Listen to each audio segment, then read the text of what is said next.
Bud Light Studio. I love Arkansas. I love everything here. Give me that thing here. Woo! On your favorite Arkansas sports talk station. Why did that happen in Fayetteville, Arkansas? Dixon Street. It'll get you. Streaming live from Hit that line. .com. You want answers. I want the truth. You can't handle the truth. This is Halftime. Man, that ball got out of here in a hurry. With Phil Elson and Ty Richardson. Phil, you're one of the best baseball announcers in the country, and Ty, you're one of the best up-and-coming young talents in the broadcasting industry. You really do your homework. See ya. D-Mac. Hold on, Matt Ryan. D-Mac not looking back. Touchdown. How about that Heisman, Mark Jones? How do you like it? Wide open again. All right, hold on. It's almost halftime. This is Wednesday. Lots of stuff already going on in the world of not just sports overall, but Arkansas sports, specifically Arkansas football. Little tidbits also being released involving Arkansas baseball, Arkansas women's basketball. So lots to get to today here on Halftime. Phil Elson, Ty Richardson. Glad to. It is 12 o'clock, right? We're not doing this 3 o'clock to 6 o'clock thing like yesterday. This is what we usually do. 12 to 2. We can do that today. It's our typical time. Yeah, we're back in our wheelhouse, Phil. I was so jacked up last night after. I mean, this was kind of one of the themes to yesterday's show because I'm not used to doing 3 to 6. I'm used to doing games that start at 6 o'clock or 7 o'clock. And what do I like to have when I'm about to do a game? A little cup of coffee. But for a 3-hour show without a game in front of me, I had a depth charge of coffee pretty much. Not quite like a big gulp, but almost pretty close to it. So, man, I was jacked up last night. There was nothing I could do about it. Watching another very interesting World Series game in a World Series that stands alone now, not just in baseball history, but in professional sports history in the United States and Canada, as the first best-of-7 series where the road team wins the first 6 games. And moving out of this apartment that I've been in for a couple of years and trying to box things up. I was up until 1:30 in the morning last night, so I'm a little groggy. I'm feeling good, but there's nothing you can do about it. You can sleep in. If you go to sleep at 1:30 or 2 a.m., even if you sleep in, you still have a little bit of that almost hungover feeling, which I'm not, but you know what I'm talking about. It doesn't matter. When you go to sleep super late, the next day, even if you end up with 9 hours of sleep, there's just a little bit of a, whoa, what's going on here today? I got to ask, is that the same shirt you wore yesterday? Is it? Well, that's because all of my shirts are gone from this apartment. They're gone. I know. That's the first thing I noticed when we started doing the show. I was like, I feel like Phil wore that shirt. No, I have 2 of these. I've got 2 of these. Okay. Or I washed it. I washed it during the World Series game last night. So sometimes I'll do I typically do my laundry on Sunday or Monday, and when I do that, let's say I wore a shirt decently late in the week, and then I'll wear it back, and it's like, didn't you just wear that? It's like, well, I did laundry. It just sometimes, like you, I have just my select number of shirts that I enjoy wearing. They're just these. Like this is a Larry Bird jersey that I enjoy wearing a lot. Like I just have a select few shirts in my closet. I have a decent amount of clothes, but I only wear like a select few of them. So my friends they say I still look like I'm in high school because I think I bought maybe 10 articles of clothing since high school. Yeah, maybe. No wonder you and I get along so well because I have pretty much. I mean, ever since we've been doing this video stream for the last month, I'm sure any of the people that view us rather than just listen to us can tell. I dress, pretty much like a 19-year-old too. These baseball T-shirts that I wear day in, day out. Yeah. You might see me courtside at Bud Walton or in the booth at the Baum Walker Stadium and see, well, he just wears Razorback shirts. Yes, I wear that. I wear baseball T-shirts and underwear, and mostly pants. Usually, I'll have pants on. I'm actually sporting my first khakis of the fall. I have been wearing shorts, I think, every day up to this point to work, but today was just like, I got to throw on the khakis today. And I looked in my closet. I'm actually going to go donate some clothes tomorrow, and now I only have, because of the clothes I'm donating, I have 2 pairs of khakis and 3 jeans, and that's it. So I'm going to have to go do some shopping tomorrow to get some more winter wear. Well, like I said, I mean, I'm moving out of this place. All of my clothes are in the other place. So whatever I wore here last night, and I did stay here last night, is pretty much what I'm wearing today. Save for I did change underwear, so we got that going for us. Good. That's at least a good thing. At least we're not sitting in the same studio worrying about, odors that you shouldn't be smelling, which you wouldn't smell, by the way, because it did shower today. All right, so Bonus. yeah, big bonus. Big bonus. Huge bonus. So news coming out today, and it's coming out pretty fast and furious. Chad Morris at his teleconference, the SEC teleconference today, announced that Chase Hayden will redshirt. Hayden didn't say he's transferring. I know the rumors are out there that the junior will be looking elsewhere, but no word that he is transferring, but word that he will be redshirting. Played the first 4 games, hasn't played since, and will miss the rest of the season.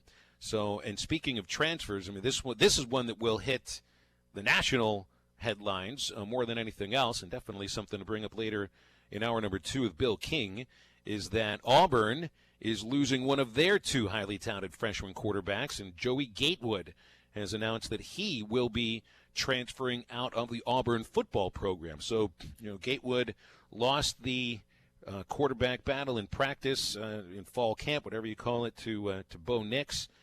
And Nix hasn't been great. I mean, he's been okay, good enough to where Auburn is still having themselves a good season.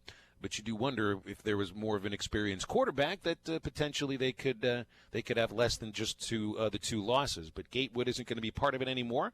That seems to be pretty interesting, Ty. It's the first. I know there have been other transfers announced throughout the last few weeks, but to me, this seems like the biggest one. Kind of the same, not maybe the same impact of Kelly Bryant last year, because Bryant already had played 3 seasons and you kind of knew what you had from him. Gatewood is a 5-star freshman, and this is the sort of player who, wherever he goes, is expected to be QB1 for the next 2-3 years. Also, Ole Miss has a 4-star quarterback named Grant Tisdale, who's also entered the transfer portal. So like you said, I think we're going to see more occurrences like this where high-profile or just kids in general are going to list their name in the transfer portal now that we're at this point of the season where they feel like they're not going to get any playing time down the stretch. And the Gatewood thing's kind of interesting because these two, both Bo Nix and Joey Gatewood, were going at it. Bo Nix is a little bit of a smaller guy, quick, for a true freshman. Gatewood, do you know his where he's at, like age-wise, off the top of your head? Freshman. I know he's not a freshman. If he is a freshman, he's a redshirt freshman. I know he's not a true freshman, but he's like 6'5", big dude, just a strong physical runner. Fouché actually chopped him down in that 4th and 1 or 4th and 2 play when they came to Fayetteville, and he didn't get a lot of action in that game, but he hasn't got a lot of action this season. I think he's just disappointed he lost to Bo Nix and hasn't gotten a majority of playing time this season, Phil. Redshirt freshman. Redshirt. Big Okay. one, too. I knew he was not. Yeah, he's like 6'5", 234 is what their roster says. He's a truckload. I knew he wasn't a true freshman, and I couldn't remember if he was a redshirt freshman or a redshirt sophomore, but this is just kind of the new wave of college football. You think about some of the major impact transfers in the game.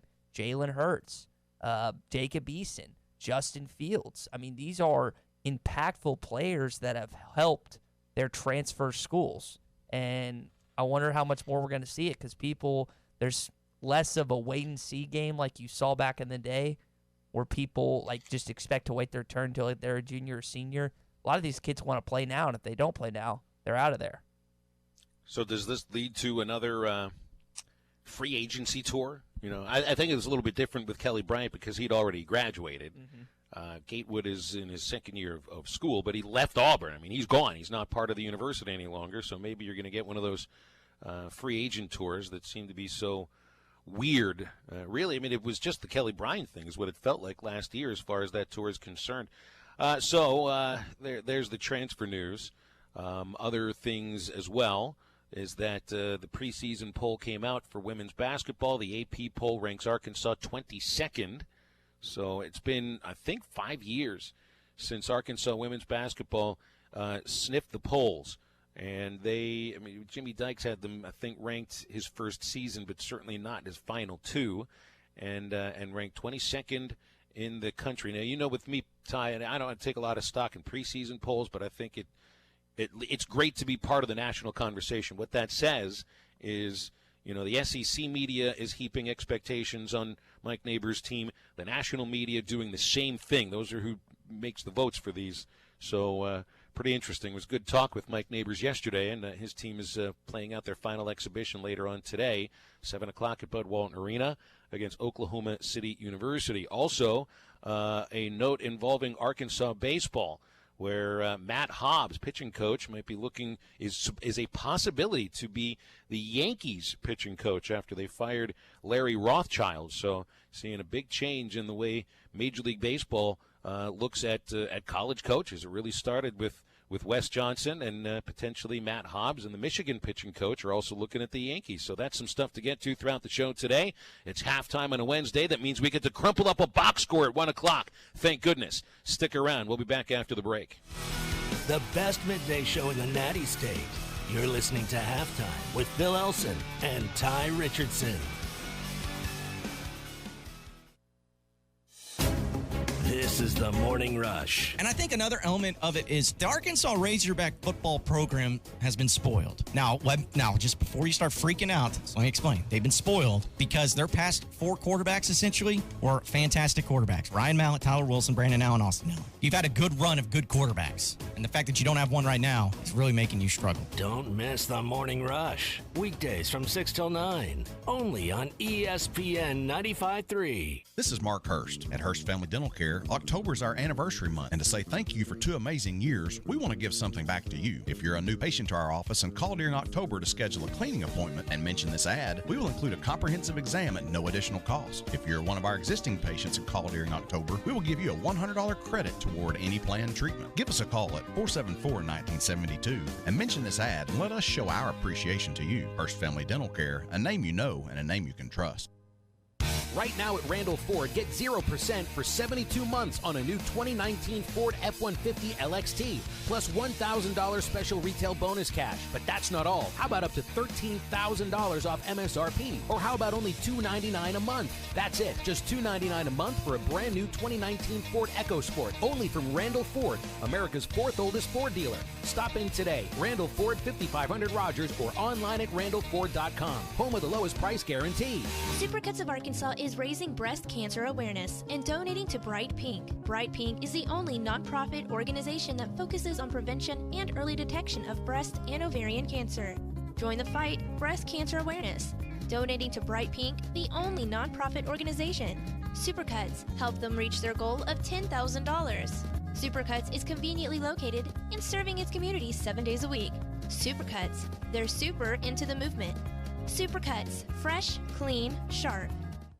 Metal Direct offers high-quality prefabricated metal buildings, metal roofing, custom trim shops, carports, and more. They strive to be a company where contractors as well as do-it-yourselfers are welcome. Metal Direct assists you in calculating the materials needed to complete your project, all at a rate you can afford. Stop by their location at 7420 Inmar Drive in Little Rock, 1 block off University behind Napa Auto Parts, or call them at 501-562-3112. Metal Direct, the right material for the right price. At Chambers Bank, our Arkansas roots grow deep, and you can trust us as your partner for every banking need. From a simple checking account to your first home loan, whatever you need, big or small, we are here for you. With 18 convenient branches throughout the state and a full suite of online banking options, we will always be available when you need us. Family owned in Arkansas since 1930, Chambers is your full-service community bank. Bank with trust at Chambers Bank. Member FDIC, equal housing lender, NMLS 631520. We did it again. Evans Body Shop has been voted the best independent collision repair shop in the River Valley for the 2nd year in a row. None of it would have been possible without our top-notch crew and our customers, friends, and family that take their time to vote for us. We would like to say thank you. We are humbled by the continued loyalty and support from our community and staff, and will continue to go above and beyond every day. Evans Body Shop, 412 Gordon Avenue, Van Buren. Come by today and see why we say Evans Body Shop, where we meet the nicest people by accident. I'm Lisa Hinton, owner of Champ Hinton Enterprises. For nearly 50 years, the Champ Hinton name has stood for one thing: selling quality cars in a different way, taking the mumbo jumbo out of the process and making customers happy. All these years and tens of thousands of cars later, we're still here, doing business the way Champ Hinton taught us, selling to generations of families who've become part of our family. Champ Hinton Enterprises, the area's premier used car dealer. Take the Arcoma exit off I-540 or go online at champhinton.com. ESPN 95.3. Halftime is brought to you by Coors Light, made to chill.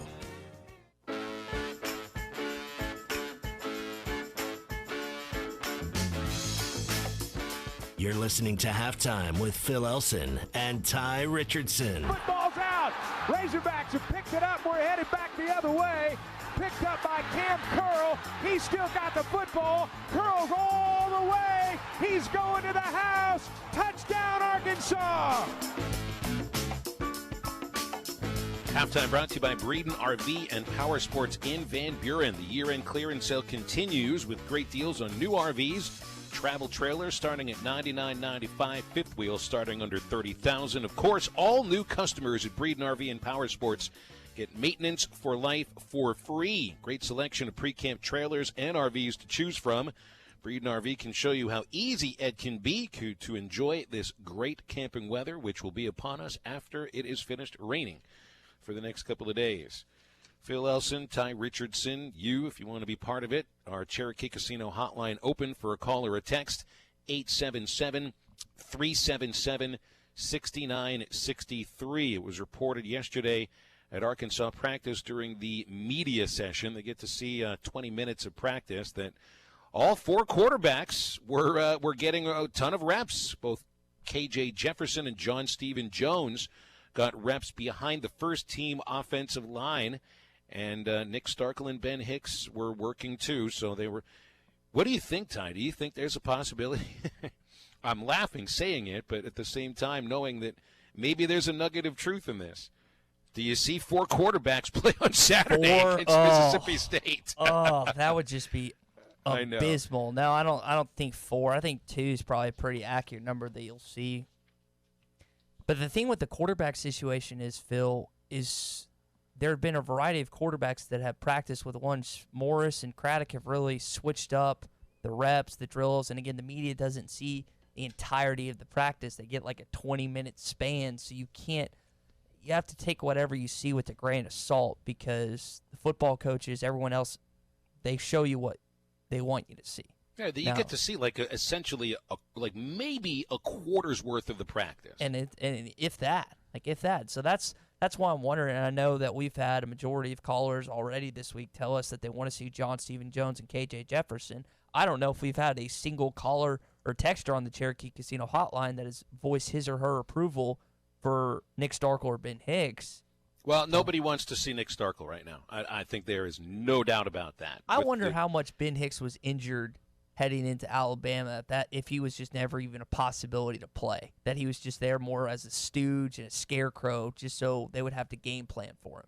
Well, because nobody on the other side of the field was scared at all, and it didn't seem like it mattered who the quarterback was because, honestly, I mean, both Hicks and Starkel, while they have they differentiate in some ways, and we've touched on that quite a bit.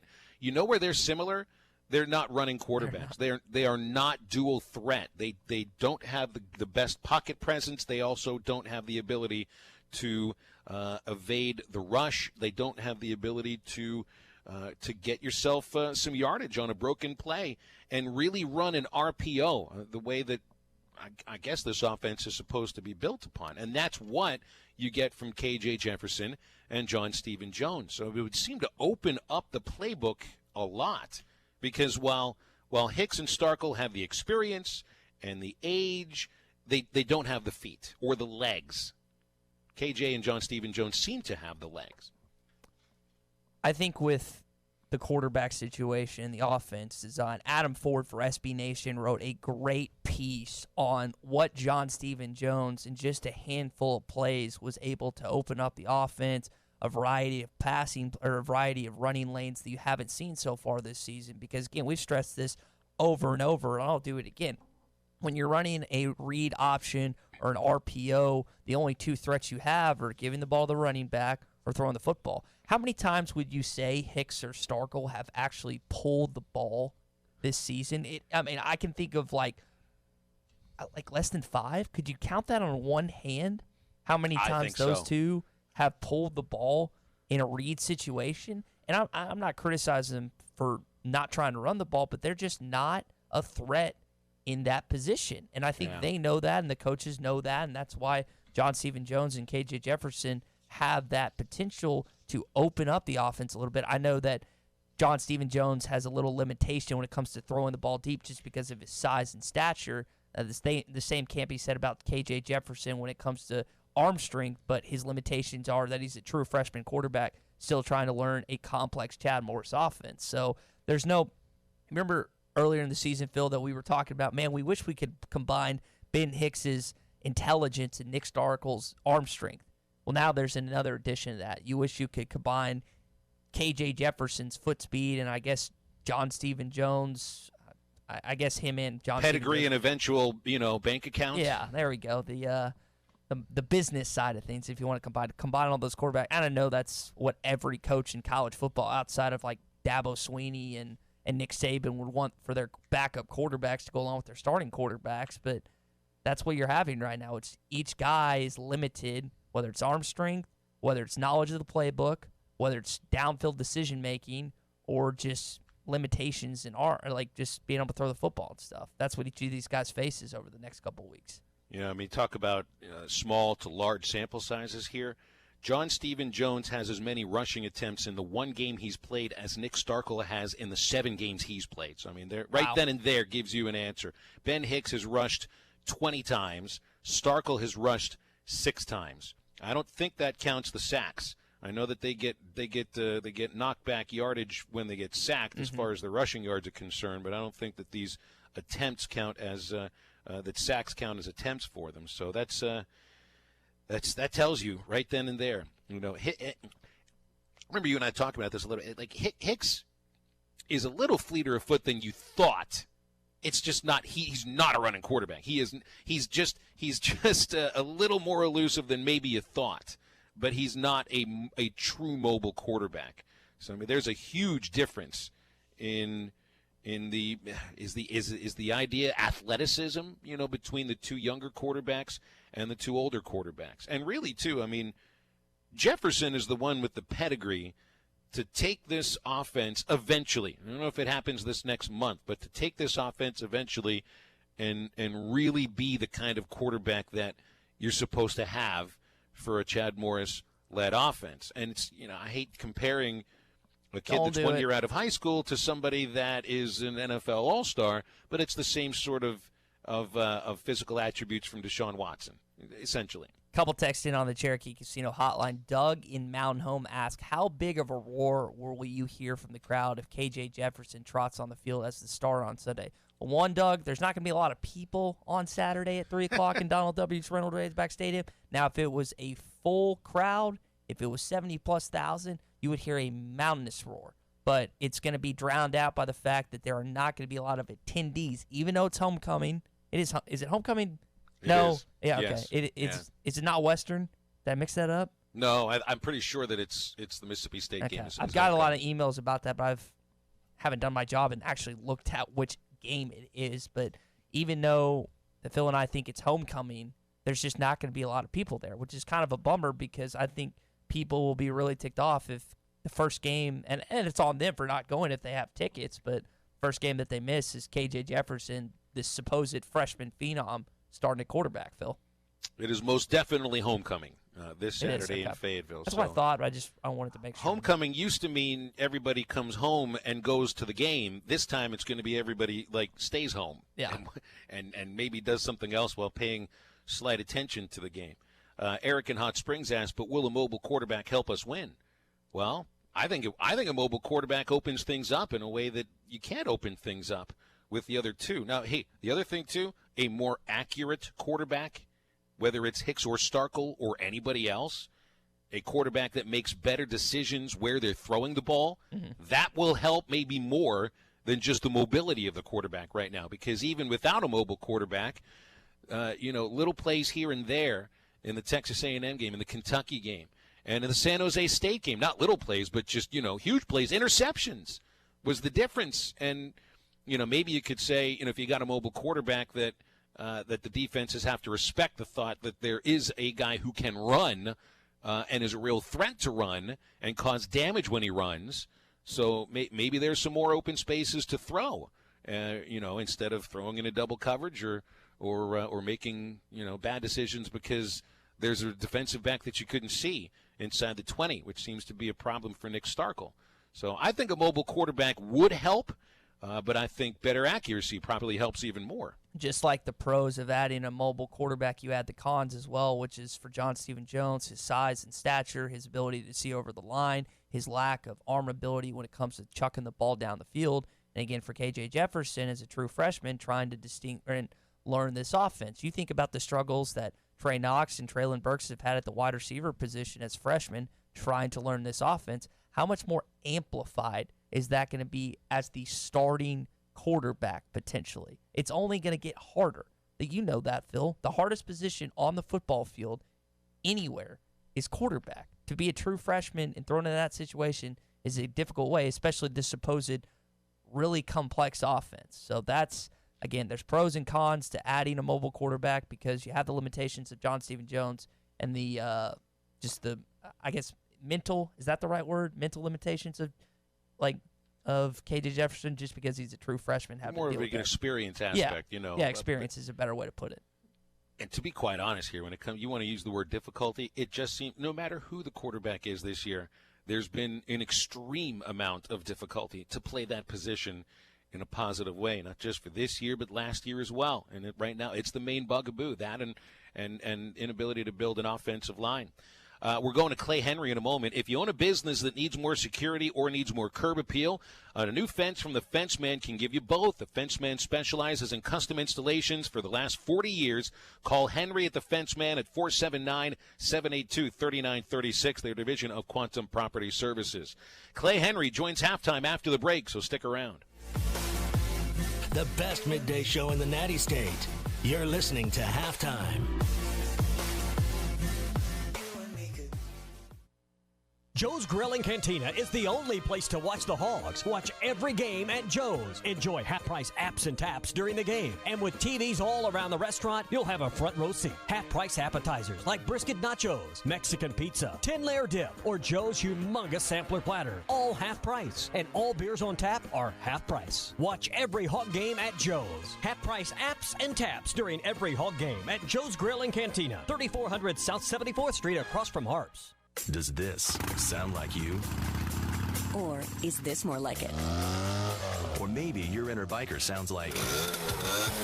No matter what motorcycle motor is music to your ears, Shelter Insurance has a policy that's music to your wallet. Shelter insures your fun stuff. Motorcycles to riding mowers, ATVs to RVs, bikes to bass boats. If it rides, rolls, or floats, we can cover it. Shelter Insurance. We're your shield. We're your shelter.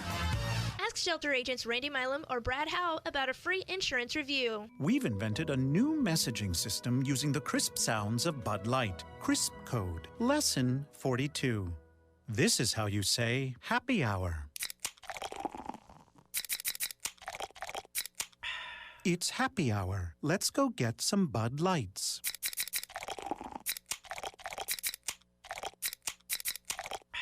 That's it for today. Brewed with no corn syrup. Bud Light. Crisp. Enjoy responsibly. Bud Light Beer. Anheuser-Busch, St. Louis, Missouri. Hi, I'm Kelly Smith, owner of Dixie Digital Imaging, the Xerox authorized agency and dealer in the River Valley. The 29 new models of Xerox business printers and copiers represent a quantum leap forward in office technology. They are designed for the way we work today, safely and securely. They're powered by Xerox Connect Key technology. They're innovative and affordable with both black and white and color devices available. For more information, give Dixie Digital a call at 783-6600 or visit us at dixiedigital.com. Dixie Digital Imaging, bringing Xerox document innovations to the River Valley.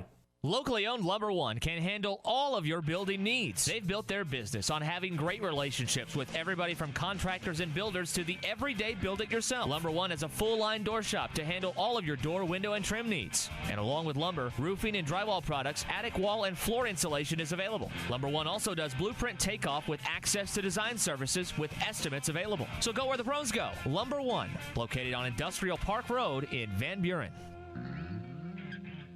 It's football season and the right play is at Hertz Car Sales, 2810 Midland Boulevard. Their business is quality used cars at a great price with their #1 goal of passing the savings on to you.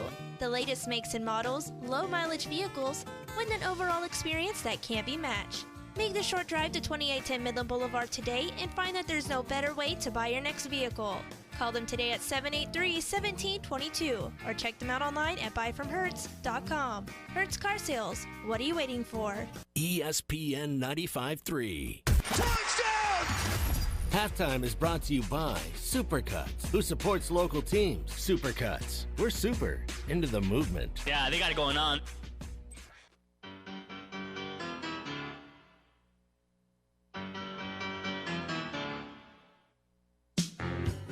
You're listening to Halftime with Phil Elson and Ty Richardson. Davis, first down, a bunch more. There's one of those types of scores as he'll take it the distance. Touchdown, Arkansas. 62 yards. You never know about Clay Henry because, and I mean, we've talked to him in like all four corners of Arkansas. You know, he's either driving around through the mountains, or he's on the river fishing, or he is at something dealing with Arkansas athletics, but he's not on the air with us right now. So we'll effort getting Clay Henry on when the chance arises. It was announced, I think, yesterday that the Burlsworth Trophy has become sort of like it's been a trophy for the last, 8-9 years, but it's now one of the official college football awards that will go out every year and joins the. I didn't realize how many awards there are that the National College Football Awards Association. I don't know if sponsors is the right term, but you know, I mean, it's stuff like the Heisman, the Doak Walker, the Outland Trophy, all of the other single positional trophies, and the Burlsworth joins 24 other prestigious awards with the NCFAA, the National College Football Awards Association. So that means there are 2 awards as part of this now 25 set of 25 awards that originated in Arkansas. Of course, the other one is the Broyles Award, given away by the it was initially done by the Little Rock Touchdown Club, and I think it's now part of the Broyles Foundation. Yeah, and some notable winners of the Burlsworth Trophy, which again is given to the best walk-on in college football. You got Hunter Renfro, who won it last year, Red Zone Renfro. Baker Mayfield won it twice. Luke Falk, your guy out of Washington State. Matt McGloin, Jared Abbrederis, who played for Brett Bielema in Wisconsin. He won in 2013. So there's been some guys. I mean, that's a testament to just hard work and determination to start as a walk-on and then become one of the integral parts of your football team. It's a tough thing to do, Phil. I for some reason, I thought that this Anthony Gordon, the quarterback at Washington State, it was a walk-on. So I think that I'd be interested to look that up and see, because this is the guy to me that I don't know if he's getting much talk about the Heisman Trophy, but Anthony Gordon, who leads the country in touchdown passes, passing yards, had a total of 17 passing yards in his career until this senior season. All right, Clay Henry has dialed in. He's on the Cherokee Casino hotline. Clay, what's going on today, man? I'm good. How about you guys? In meetings in the office. Meetings in the office. Well, it sounds like a busy day. Sounds like a busy day. It's all good. Yep. Well, we appreciate you dialing in here. So, a quarterback controversy is always fun. I say that with a little bit of sarcasm. And this one, is quarterback controversy an accurate term to describe what might be going on right now with Arkansas football? Hey, if that's what you want to call it, that's fine by me. No, I mean it's a quarterback void more than it is a controversy. If there hasn't been any of them that have really dominated enough the position to be the starter, and that's the problem. It's more of a problem than a controversy. And if there's when you're losing, there's a lot of different pieces of it that are in play, including offensive line and porous defense or whatever else. And you can say bad play calling, or that's just kind of the nature of the beast when the losses pile up, and everybody's looking for I call it the magic man, and there hasn't been a magic man yet. And you could say it's KJ Jefferson's turn and not be wrong either. Whether you want to just skip right on past John Stephen Jones and go to KJ, I have a feeling that over the last 4 games you're going to see see several quarterbacks still, because I don't think the rest of the team is good enough to make it easy on the quarterback. And then the quarterback, there hasn't been one that is a magic guy like a Matt Jones or a Quinn Grovey or a Barry Lunny or a Clint Sterner. There's not one of those guys that I see in the near future. They're, long term, I think KJ Jefferson might be the guy.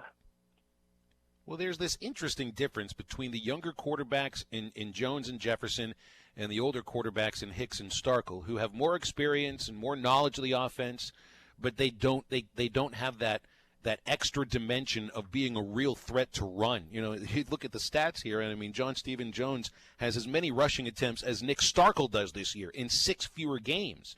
And it just seems like it's an added dimension to this offense that is seriously lacking.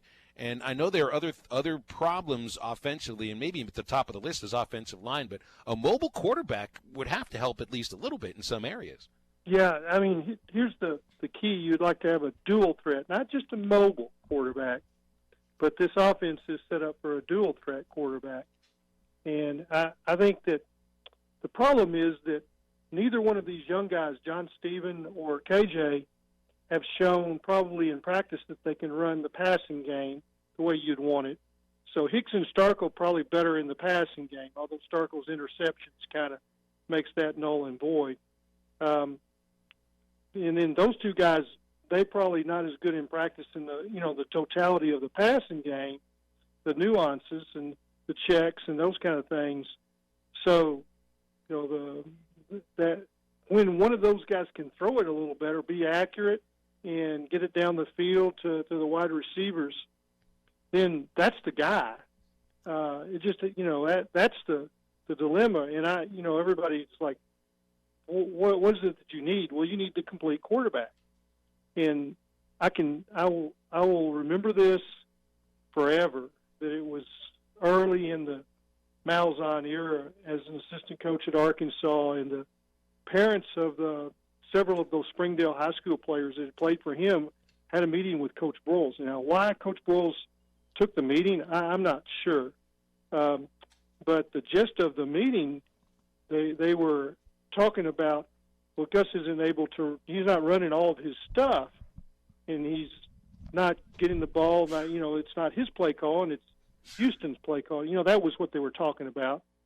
And Coach Broyles kind of sent him out the door with one parting shot that there wasn't a quarterback at Arkansas at that time really to run Gus's offense. And they're like, well, what do you mean? He says, well, that offense, that spread is, the basis of it is all the counters and the reads, the zone reads that require a running quarterback. And I think that's the same offense that we're talking about now. It requires a running quarterback to be the threat. Now, you saw Ty Story last year be successful in some of the running aspects, but he wasn't consistent in the passing game. And it's the same kind of a deal now. You might be able to run some of the passing, but you're not. Those two older guys are not really threats as runners, in my opinion. Talking with Clay Henry, the publisher of Hogs Illustrated. Clay, we got about a minute left. This was the conversation. I did it again. I wiped out all the time with one answer. You're good, man. No worries.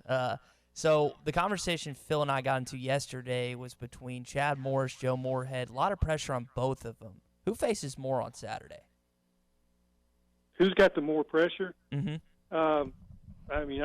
It's probably similar. I mean, they're both second-year guys. I mean, Danny Ford told me that in the SEC, you're a 2-game losing streak from being on the hot seat. And those guys have had multiple 2-game losing streaks, right?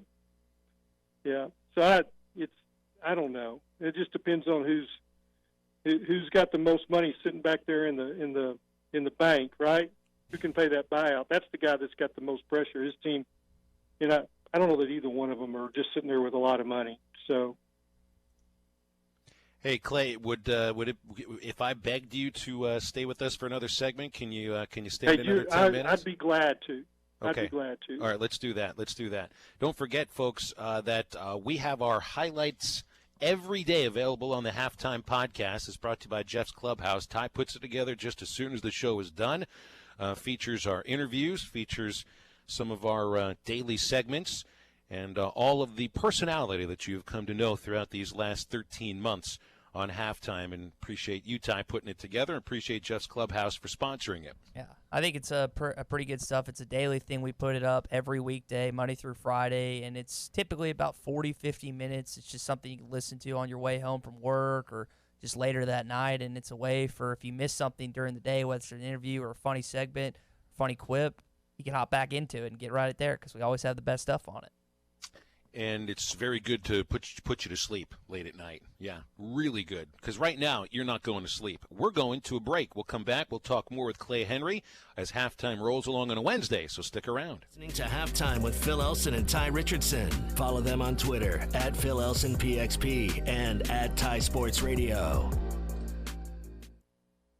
When was the last time you looked forward to seeing the dentist? Well, if it's been a while or you haven't had the best of experience with dentistry, meet Marcy Van Ash McKinney of Family Dentistry. They take care of it all: crowns, bonding, dentures, bleaching, and cosmetic dentistry. They even offer oral consciousness sedation available for your comfort. That's Marcy Van Ash McKinney Family Dentistry at 807 South 21st. Call for an appointment today, 494-7600. That's 494-7600.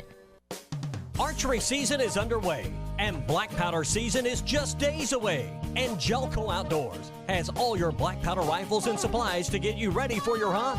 Brands like CVA, Traditions, and Thompson Center. Stop by Jelco Outdoors, your premier locally owned sporting goods store in the River Valley, for all your fall hunting gear. Shop local. Shop Jelco Outdoors. And remember, a great hunt begins at Jelco Outdoors. Right now, I'm holding a perfectly ice-cold Coors Light.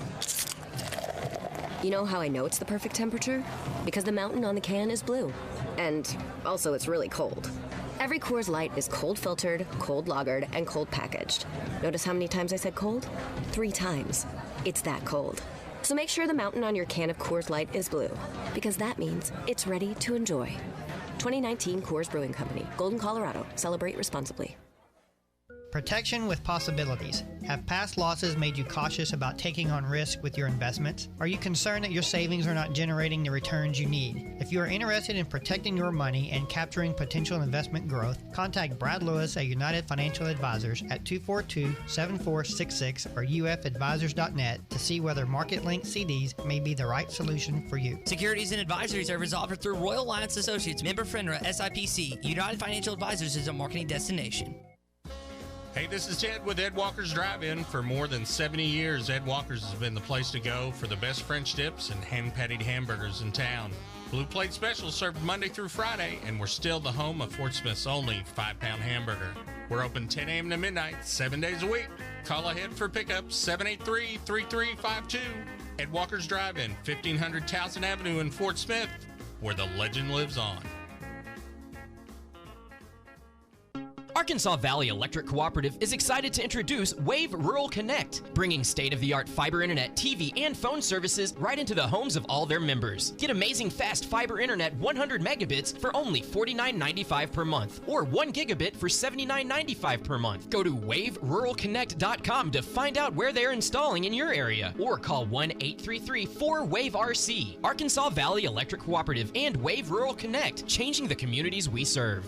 Your fence is more than a decoration. It's a reflection of its owner. Choosing a fence company should be done with integrity and quality in mind. The Fence Man has been providing fencing and security solutions for over 40 years. An in-house custom iron and gate department, plus an access control department. The Fence Man offers services other companies aren't equipped to do. The Fence Man, fencing and security solutions to protect what matters most. 479-782-3936 or online at thefencemancompany.com, a division of Quantum Property Services. Tired of all the broken promises and broken equipment at your current gym? The Fort Smith Athletic Club is the nicest and most well-equipped fitness and tennis club in the area, with a state-of-the-art fitness center, Pilates, fitness classes, personal and group training, and the best tennis facilities in the region. 7 outdoor courts, 5 indoor courts, plus pickleball and racquetball courts, and free child care is included. The Fort Smith Athletic Club. Call 452-4031 for membership information. ESPN 95.3. Halftime is brought to you by Coors Light, made to chill.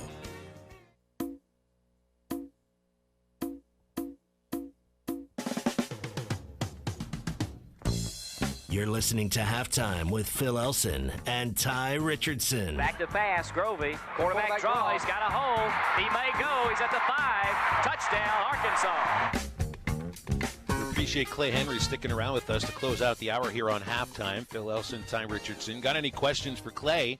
The Cherokee Casino hotline is 877-377-6963. Only for a text right now. Can't have two callers on at the same time. So Clay, I guess one of the real, maybe the best storyline for this Saturday's game against Mississippi State is, you could call it the Desperation Bowl.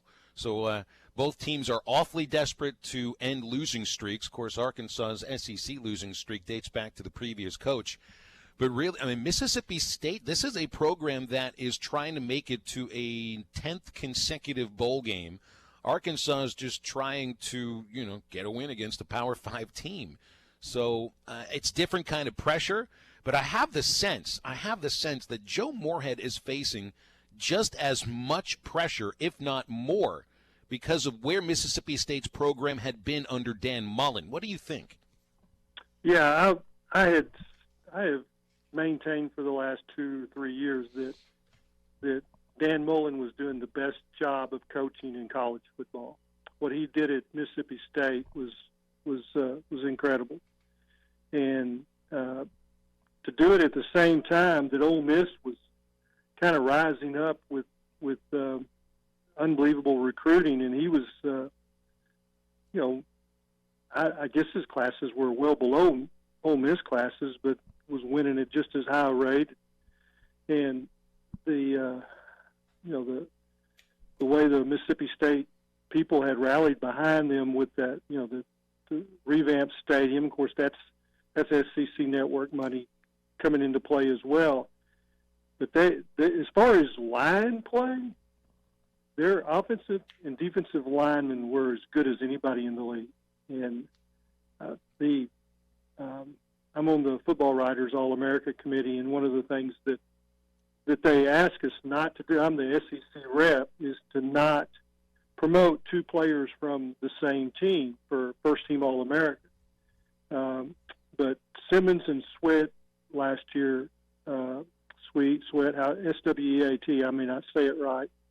Those two players, both first-rounders, and both were of the same quality as the Alabama defensive linemen that have been first-rounders. And I'm in those committee meetings on the phone and talking up those two players. And someone finally says, well, you can't have two from the same team. And I said, well, they need to.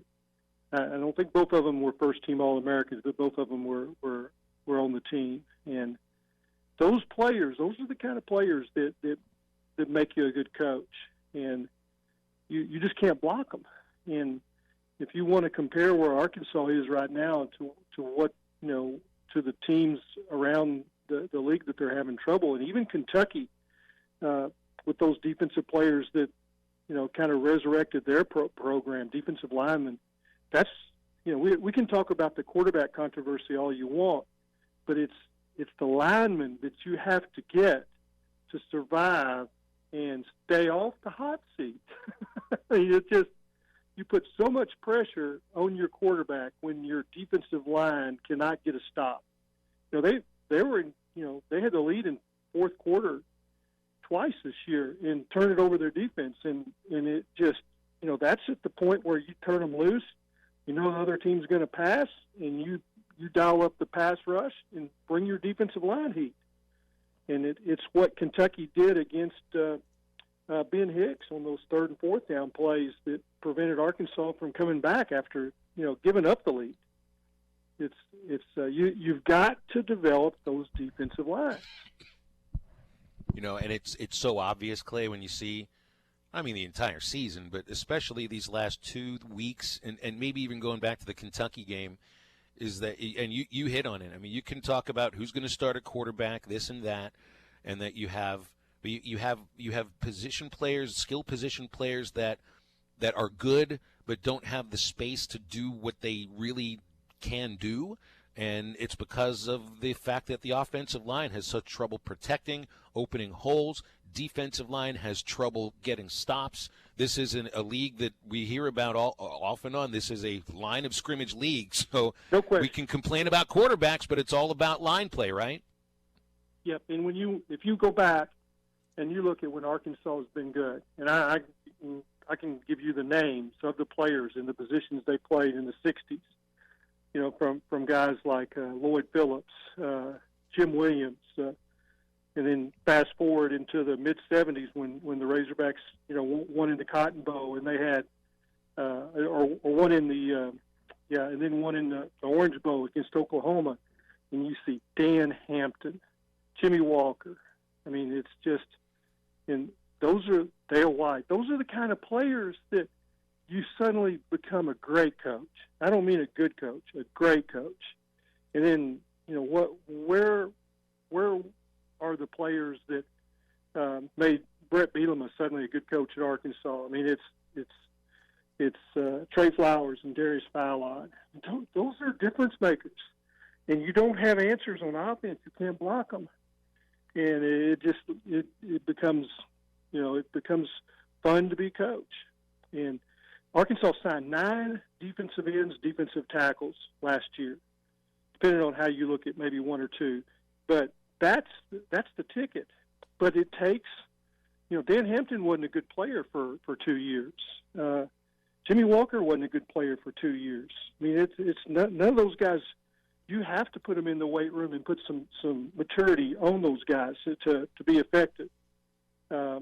Maybe we're going to see a few more of those young defensive tackles in the last 4 games, and we've seen a lot of those defensive ends, and teams have attacked them. But they're going to be good players down the road. And, that's not what anybody wants to hear, but it's the truth. Clay Henry, Hogs Illustrated on the Cherokee Casino Hotline. Clay, you mentioned some of these young guys. Which one do you think is the most promising?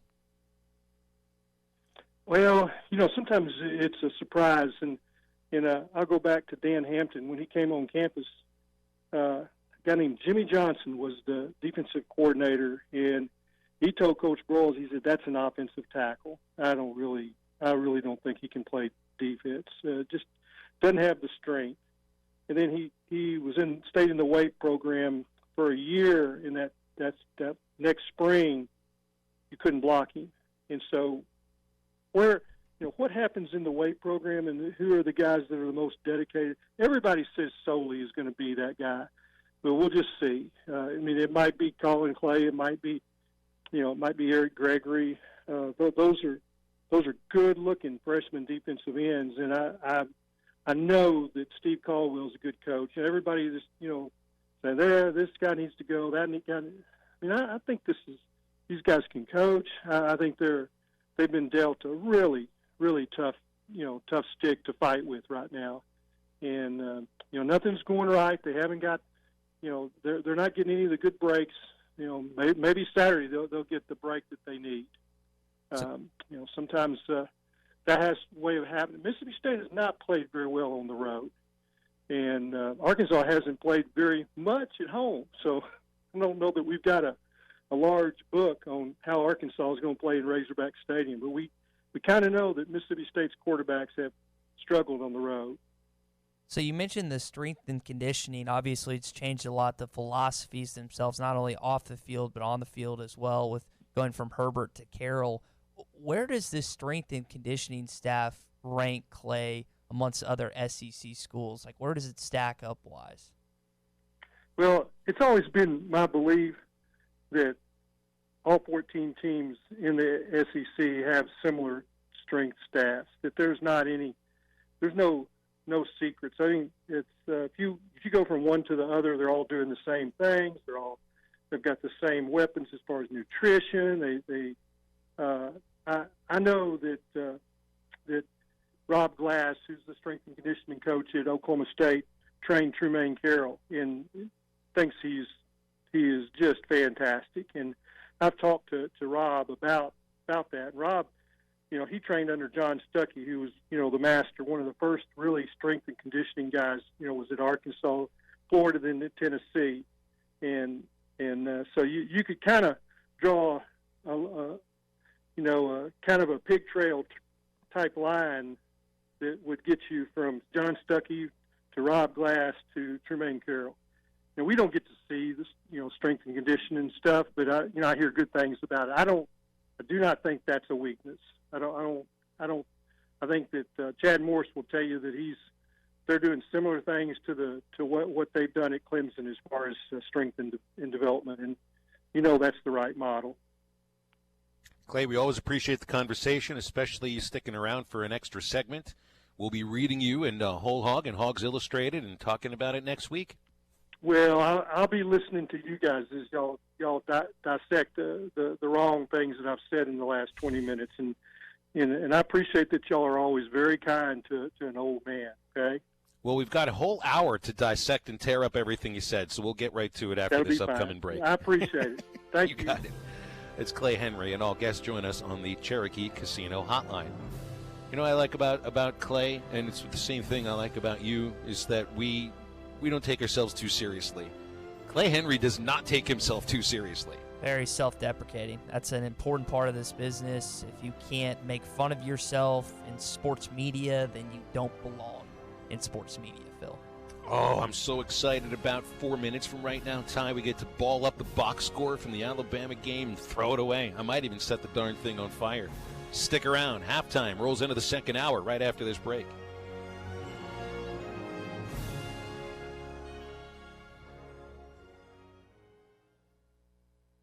Great camping weather is just around the corner, so at Breeden RV in Van Buren, we're having our year-end clearance sale right now. Get great deals on new RVs like travel trailers that start at $99.95 and fifth wheels starting under $30,000. Breeden RV is the only dealer that gives our new customers maintenance for life for free. We also have a great selection of pre-camp trailers and RVs to choose from. Now is the time to camp, and now is the time to let Breeden RV in Van Buren show you just how easy it can be. Breeden RV, your home for maintenance for life. Oh, that's an RV.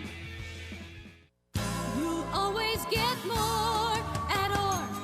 We always put the customer first at Orr Chevrolet in Fort Smith. Since 1924, the Orr family of dealerships has grown based on one simple principle. Give the customer more money for their trades and give them a lower price on their new vehicle. It's a simple concept, really, but one that very few dealers honor anymore. Hey, we know you paid a lot of money for your vehicle, and Orr Chevrolet wants to pay you the maximum amount for it today. Then we'll give you an awesome price on a new Chevrolet. But we're not done giving you more. Included with any new vehicle sold, Orr Chevy will also give you a lifetime powertrain warranty, 2 years of free maintenance, and free car washes for life. So come get a lower price and more money for your trade today at Orr Chevrolet on Auto Park Drive in Fort Smith and 24/7 at OrChevyFS.com. Chevy, find new roads. You always get more at Orr. This time of year is hectic, and we know you have things to do and places to be. Southern Tire Mart can help you get there and save you money on America's most trusted brands like Michelin and BF Goodrich. Take advantage of our $29.95 oil change, which includes a 27-point vehicle inspection. Come see us at Southern Tire Mart just off I-540 at exit 14 in Fort Smith today for quality Michelin and BF Goodrich tires and the best-in-class service. Get where you need to be with Michelin, BF Goodrich, and Southern Tire Mart. Whether it's a car accident, storm damage, or a fire, when the unthinkable happens, it doesn't matter if you save money in 15 minutes. In this moment, it doesn't matter if your neighbor has the same insurance you do. In this moment, what matters is that your independent insurance agent and the company that stands behind them have you covered. Auto Owners Insurance, the no-problem people. Call Kohler & Green Insurance in Fort Smith, 484-9888, and in Van Buren, 474-9888, and online at KohlerGreen.com. ESPN Arkansas weather. Cloudy skies, a chance of some showers and scattered storms today. Our high temperatures this afternoon will be in the upper 40s north, low 60s south.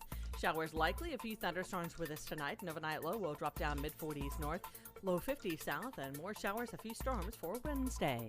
I'm Sally Russell with your forecast on ESPN Arkansas. Weather is brought to you by OG&E Weatherization Program for Arkansas customers with homes at least 10 years old. Call 1-800-272-9741 for details or log on at OGE.com.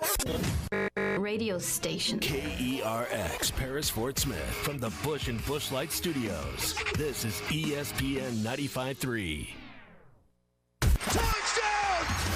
Halftime is brought to you by Supercuts, who supports local teams. Supercuts. We're super into the movement. Yeah, they got it going on. Good morning, Vietnam! Broadcasting live from the Bud Light Studio. I love Arkansas. I love everything here. Give me that thing here. Woo! On your favorite Arkansas sports talk station. Why did that happen in Fayetteville, Arkansas? Dixon Street. It'll get you. Streaming live from Hit that line. .com. You want answers. I want the truth. You can't handle the truth. This is Halftime. Man, that ball got out of here in a hurry. With Phil Elson and Ty Richardson. Phil, you're one of the best baseball announcers in the country, and Ty, you're one of the best up-and-coming young talents in the broadcasting industry. You really do your homework. See ya, D-Mac. Hold on, Matt Ryan. D-Mac not looking back. Touchdown. How about that Heisman, Mark Jones? How do you like it? Wide open again. All right, hold on. It's almost halftime. I've been waiting for this moment since I printed the darn thing late Saturday night. Ty and me sat across each other from our FaceTime and talked about a 48-7 loss to Alabama. I printed the thing out. I made some notes on it, and now I get to ball. I won't burn it. I'm not going to light it on fire. That's the last thing I need to do is to start you don't a fire. Want an arson charge right as you leave the apartment complex. Exactly. I got to leave this place almost close to the way that I found it, empty and barren, and not on fire. So I'll just crumple. Here it is. This is the box score from the Alabama game. I'm twisting it up, I'm crumpling it, and we are throwing that thing to the other side of the room. I don't have a garbage can nearby here, otherwise I'd have put it in there. So we're done with that. We're on to Mississippi State. And I saw a quote. I forget who it was that said it, but the idea that, the blowout loss to Mississippi State last year, throwing the ball up like 40-some points in the fourth quarter, talking about, well, they didn't respect us, so we don't respect them. And I mean, you want to talk about that being a storyline? If you're worried about the margin of loss to Mississippi State last year when half the team had given up, you got other things to worry about. It's more about ending a losing streak, your last best chance to win a conference game this year, and finally getting that losing streak off of your shoulders, potentially saving some coaches' jobs. I really don't think Chad Morris's job is in jeopardy as of right now. I think the Western Kentucky game will have more to decide that. I think the assistants, some of the assistants, coordinators, those are the ones whose jobs might be up in the air. So we'll figure that out, I think, once you're done with the Mississippi State game. All right, here, let's see. Drake texted in asking about basketball recruiting. It's the Cherokee Casino hotline, by the way, 877-377-6963. He asks, is there any concern with Moses Moody, K.K. Robinson, Jalen Williams not signing early, and then Arkansas basketball not winning enough during the last few months? And he's pointing to the idea, you're battling against schools like Kansas, Virginia, Auburn, Michigan. He thinks that they'll have better records than Arkansas will, and I mean, maybe they will, maybe they won't, who knows? But would Arkansas's record have more to do with their decisions, possible Fabulous Four? My answer is no. I don't think so. I think that at this point the programs that you're battling against speak for themselves, and the relationships that these kids are building with the Arkansas coaches or have built with them, and the way that Eric Musselman presents to these kids stands out more than anything. Every last one of these recruits, Ty, has pointed to the level of preparation, of how they feel this coaching staff prepares players to get better year after year in a professional sense, how they scout the opponents, how they scouted the players that they're recruiting. This, to me, I think stands out and stands apart from some of the other programs. These are kids that expect to play at the next level, and it seems that they are starting to believe, at least through the words they're telling the media, that Eric Musselman is the sort of coach who can prepare you in a way to get you ready for the next level. And I think when you look at the other schools that Drake listed, Kansas, yes, Devin Dotson's one of the best point guards in college basketball, but they did lose Quentin Grimes, transfer to Houston, and I'm wondering how much the NCAA stuff looming over that basketball program affects it. Obviously, Bill Self inviting Snoop Dogg to do what he did for their basketball madness. I'm curious to see how that translates to the season. Virginia, you're coming off a national championship, but there's, you know how, like, you remember how Jay Wright has like the Villanova way for basketball? Tony Bennett's very similar. You do it his way or you're not going to play. And it's very hard for Tony Bennett to get on the floor as a true freshman for Virginia unless you're just incredible. It's not like Moses isn't an incredible basketball player, but I'm curious to see if he would buy into that. Auburn, yes, they got to a Final Four last year, and Bruce Pearl looks like he has something going there, but they did lose a lot of last year's team. It's also a program that's going to be under some scrutiny from the NCAA. So both Kansas and Auburn, Virginia is as clean as a program as it gets. The fact that Tony Bennett has been able to do what he's done alongside two Hall of Famers and Roy Williams and Mike Krzyzewski is just absolutely incredible. But to the point you were making, basketball is even a quicker turnaround than football. Like, it's significantly quicker. You get a couple guys, you're rock and rolling back to a Sweet 16. Not saying Arkansas can do that next year, but it's a lot easier to do that than football. So kind of like Chad Morris was using the, hey, you can play right away. There's potential for you to be the guys that turn it around. That's even, you can expedite that. You can pump that even higher with Arkansas basketball, right? Because it's so few less players make an impact. And especially if they were able to get, again, Devontae Davis, Moses Moody, KK Robinson, Jalen Williams, Chris Moore, 5 in-state / from Arkansas kids who all play different positions that could actually uniquely fit together. Be pretty incredible. Carl from Lavaca wants to know what Chad Morris has to do to save his job. Breathe and beat Western Kentucky, and I think that's it. I really don't think that there will be a change at the top of the pyramid unless there is another Group of 5 loss at home, especially to the quarterback that was playing for you last year. I think that's it. The more that we go through this season, the more I become convinced that that Chad Morris is going to be here for at least a third year and maybe longer than that. Now, if next season goes the same way that this season's going, we can have that conversation in 12 months. I know that it's been a hot topic now for the last 5 weeks, 6 weeks or so, but I don't think he's going anywhere. And I'll say what you quoted yesterday with Julie Cromer on the Hog Pod. She talked about 2 years being rough. But how rough? How could Julie Cromer and Hunter Yurachek, who at the time wasn't the AD but was about to be the AD, could they imagine it would be this bad? Could they imagine worst statistically season in Arkansas history, losing to North Texas like you did, losing to Colorado State on the road, losing to San Jose in year 2? Could they imagine it be this bad? And the fans' impact, the ticket sales, and how many fans are showing up to games, that's what got Brett Bielema fired. Down the stretch, if it's awful, and I think they'll have a good crowd for Little Rock, so you might have to kind of take that out of the equation for a little bit.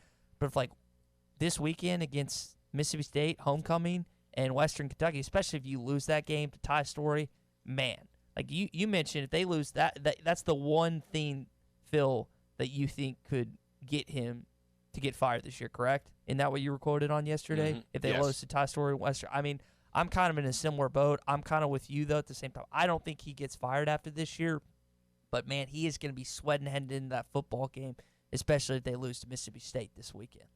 Back to basketball recruiting for a moment. Ilana Eaton, who is from Jonesboro, plays at Nettleton High School, 5-star shooting guard. That has Arkansas amongst her Final 5. She tweeted out earlier today that there will be some early news at 5 o'clock. So I think there'll be a pretty big announcement coming from a major target of Mike Neighbors as to whether or not this Arkansas native will play for the Razorback women's basketball program. And, Neighbors is building. You get a 5-star recruit. That's a place you haven't been in a long, long time at Arkansas women's basketball. So I think we'll be paying attention to that later on about 5 o'clock. All right, Chandler. That's what Chandler and Roland was asking. How big of a get would it be for the Ladybacks to get Alana Eaton? It would be huge. It would be gigantic. Justin in Van Buren thinks Chad Morris is gone after an 0-16 SEC start. Maybe so, but I don't think that'll be the case. Maybe I'll be wrong, and we'll find out in about 5 weeks or so. I know we wanted to get to some baseball, but we're coming up on the break, so we'll do that in the next segment. Brought to you today by our friends at Breeden RV in Van Buren. They're having the year-end clearance sale right now with great deals on new RVs, travel trailers that start at $99.95, and fifth wheels that start under $30,000. Plus, all new customers at Breeden RV and Power Sports get maintenance for life for free. Got a great selection of pre-camp trailers and RVs to choose from. Let Breeden RV show you how much fun it can be to camp when it isn't raining. You can go over there right now, though, or just go to BreedenRVs.com for more information. Game 7 later on tonight. Give a preview and look back to last night's Game 6, where the road team continues to win. Halftime continues after this break. You're listening to Halftime with Phil Elson and Ty Richardson. Follow them on Twitter at PhilElsonPXP and at Ty Sports Radio. This is the Morning Rush. And I think another element of it is the Arkansas Razorback football program has been spoiled. Now, just before you start freaking out, let me explain. They've been spoiled because their past 4 quarterbacks essentially were fantastic quarterbacks. Ryan Mallett, Tyler Wilson, Brandon Allen, Austin Hill. You've had a good run of good quarterbacks. And the fact that you don't have one right now is really making you struggle. Don't miss the Morning Rush. Weekdays from 6 till 9. Only on ESPN 95.3. The best TV experience in the nation is available locally with personal service from WOW World of Wireless, your neighborhood professional Dish authorized retailer. Dish has the Hopper 3, the most advanced DVR, and delivers a premium viewing experience. Tired of running out of DVR space? With the Hopper 3, you can record up to 2,000 hours of your favorite programming and watch your very own favorite channels and DVR recording anywhere you go on your phone or tablet. Call now, WOW World of Wireless at 877-305-DISH. That's 877-305-3474 for more details. Or stop by our location at the corner of Phoenix and Rogers Avenue in Fort Smith, or visit us online at shopwownow.com. Get the Hopper 3 today by calling WOW World of Wireless at 877-305-DISH. That's 877-305-3474. Or online at shopwownow.com. Monthly equipment fees and other restrictions apply. Recording hours vary. 2,000 hours based on SD programming. Remote viewing requires internet connection and compatible mobile device. Eagle Crest Golf Course is open, and winter rates are now in effect. Just $35 to enjoy Eagle Crest Golf Course, card included. Winter rates are back, and Eagle Crest is ready for you. Lush zoysia fairways, beautiful bent grass greens, and the best views in the River Valley. Just $35, card included. So get your golf buddies together and head to Eagle Crest Golf Course. Winter rates just $35. Eagle Crest Golf Course, Highway 64, just east of Alma.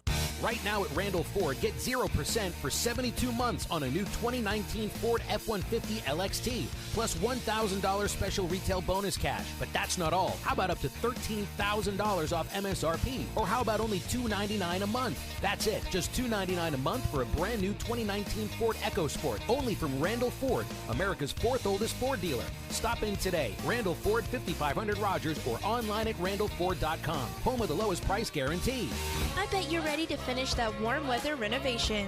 Whether you are a do-it-yourself remodeler or a full-time contractor, the paint store in Van Buren is friendly and special orders are no bother. Sue and Vicki, with over 30 years of experience, welcomes all your painting questions and will help you feel confident in your choices of colors from Richards Paint. The paint store is at 1414 Fayetteville Road in Van Buren. Come see them or check them out on Facebook today. Frank Rowe Furniture.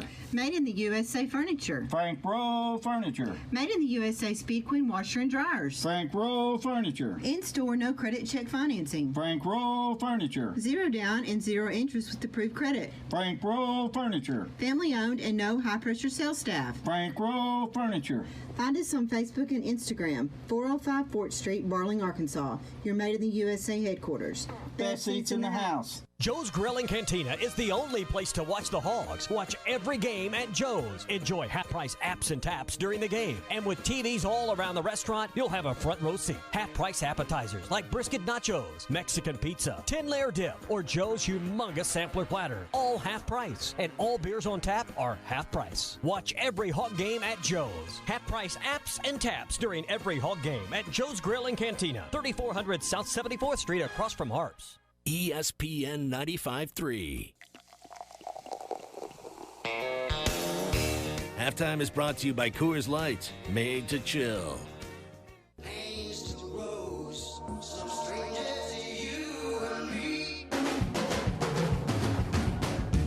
You're listening to Halftime with Phil Elson and Ty Richardson. And off Hillis, Peyton Hillis, being chased but will not be caught. 65-yard touchdown.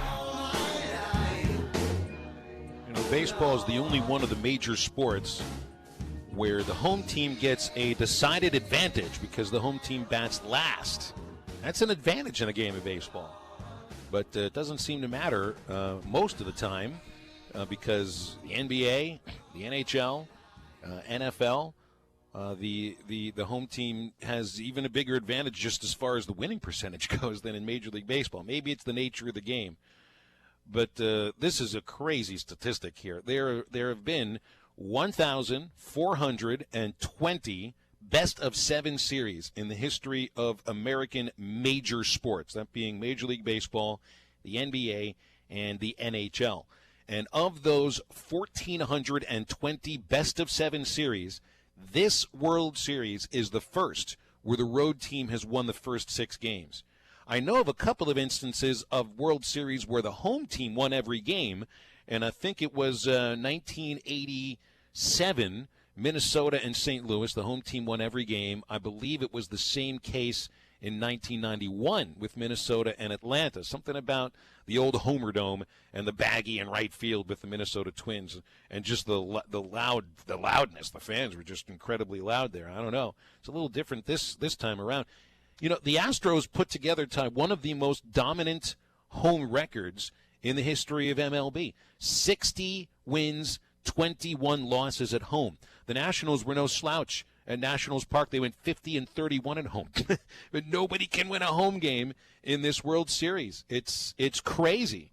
And I don't know what to think about tonight's game. You get 2 Cy Young Award winners in Game 7. Scherzer will be on the mound for the Nats, and Zach Greinke for the Astros. Are they both on short days rest, or is it just Scherzer? They're on normal rest. Scherzer's on actually longer rest than he's supposed to be because he scratched himself for Game 5. That's when he would have been on normal rest.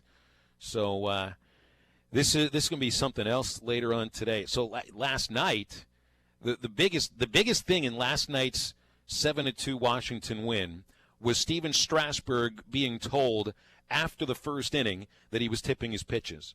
Because from that point on, Strasburg was, nearly unhittable. He gave up 2 runs and I think 3 hits in the first inning and almost nothing else after that. It was the way he was holding his wrist in the glove. The Astros were able to tell what pitch was coming. After that change, nothing for the rest of the game, and Washington just kept pouring it on.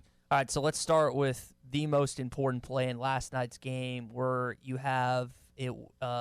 The Joe Torre ends up coming after the game. It's, what would you call it, a gaff?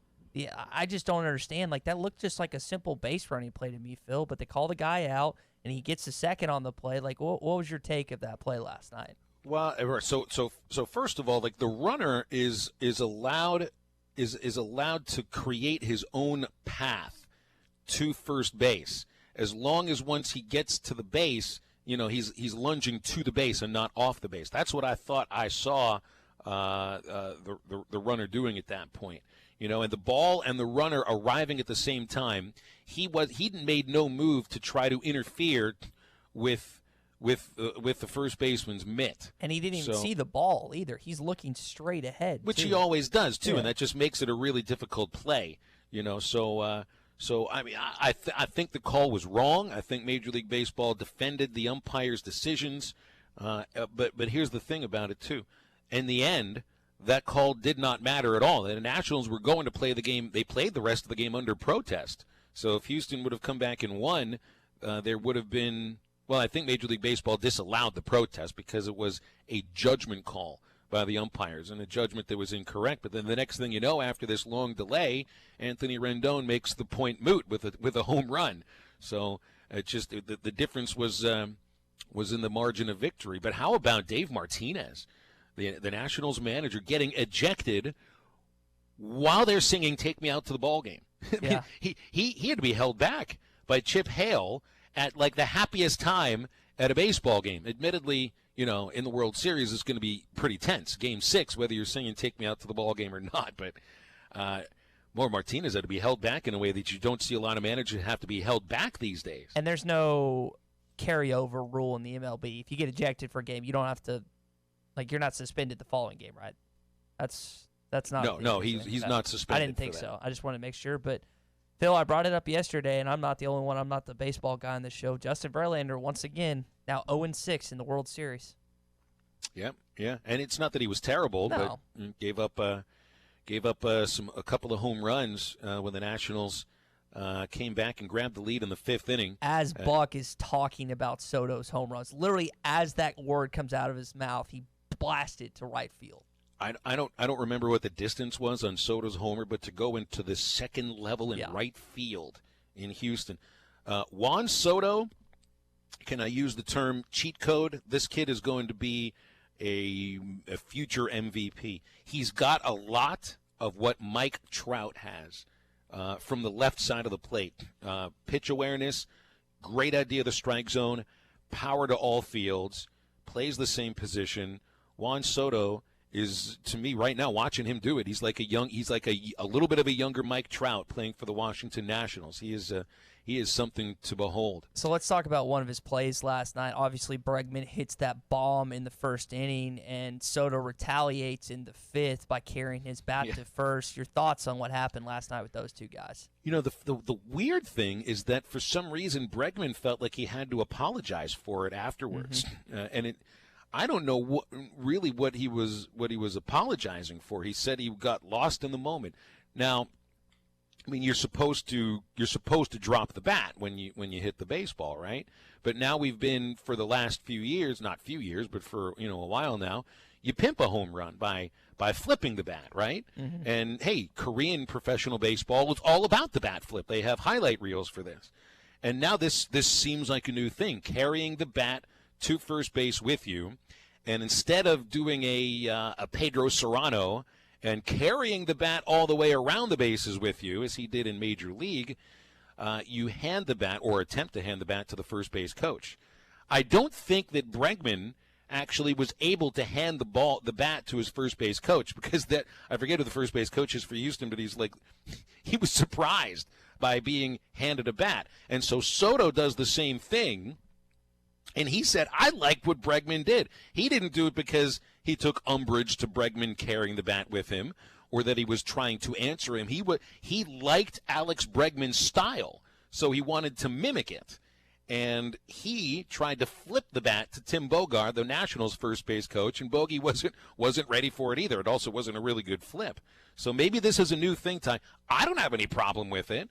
This is what Major League Baseball is starting to accept now. A little more outward expressions, and this isn't even like an outward expression. It's just a different thing than just hitting the ball, dropping your head, and circling around the bases. Which, if that's what you want to do when you hit a home run, fine.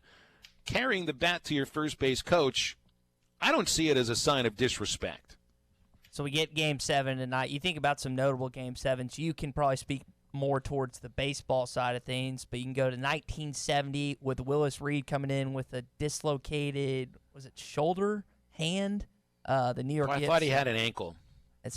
He had a dislocated something injury. He ends up playing on that. The New York Knicks beat the LA Lakers. You can fast forward a little bit of time. I'm going to be mostly not football, basketball, but basketball. You're going to help out with the baseball stuff. 81. That would have been the Eastern Conference Finals between Larry Bird and Julius Erving. That was an incredible 7-game series.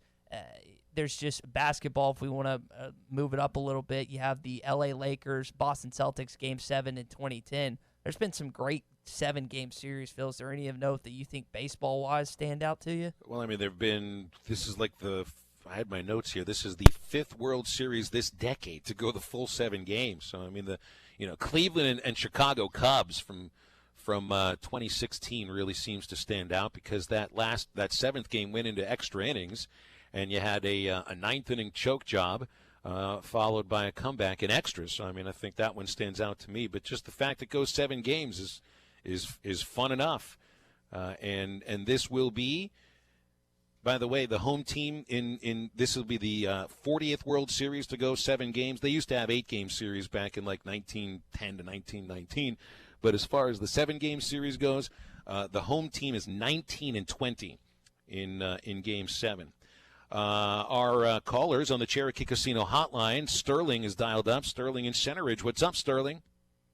Oh, nothing much. I know you're about to hit the break up, but I'll be quick. The amazing thing about this series, as everybody knows about the road teams winning every game, and this is the one sport where most people discount the home field advantage, but it's the one sport where the home field advantage matters. Football and basketball and hockey, it's mostly just crowd noise and atmosphere. But in baseball, the home team gets the last at bat. A real advantage. We see in those overtime football games, you win the toss, you want to wait to see what the other team does, so you know what to do, to top it or tie it. And in the one sport where you have a real advantage, there's no advantage. Yeah, at least in this World Series, there's no advantage. But you're right. I've been trying to figure this out for a long time now. I can't quite figure it out. You know why?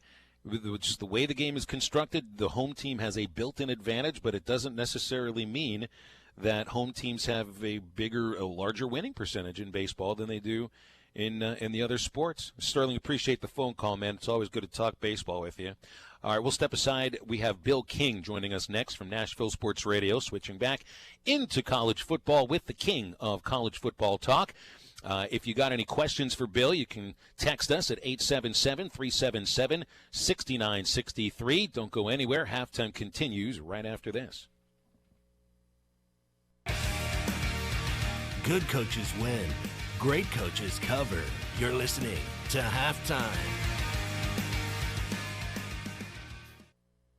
The Ram Power Days event at Williams Chrysler Dodge Jeep Ram in Stigler, Oklahoma is underway. You can now get 0% APR for 60 months plus $2,000 combined bonus cash for up to $10,348 in estimated total value on select all-new 2019 Ram 1500 Laramie Crew Cab 4x4 models. Become one of the many proud and satisfied Ram owners with a great deal this month during Ram Power Days event at Williams Chrysler Dodge Jeep Ram in Stigler. Log on to buywilliams.com for more information. Your fence is more than a decoration. It's a reflection of its owner. Choosing a fence company should be done with integrity and quality in mind. The Fence Man has been providing fencing and security solutions for over 40 years. An in-house custom iron and gate department, plus an access control department. The Fence Man offers services other companies aren't equipped to do. The Fence Man, fencing and security solutions to protect what matters most. 479-782-3936 or online at thefencemancompany.com, a division of Quantum Property Services. We've invented a new messaging system using the crisp sounds of Bud Light. Crisp Code, Football Edition. This is how you say, game tonight. Bring Bud Light.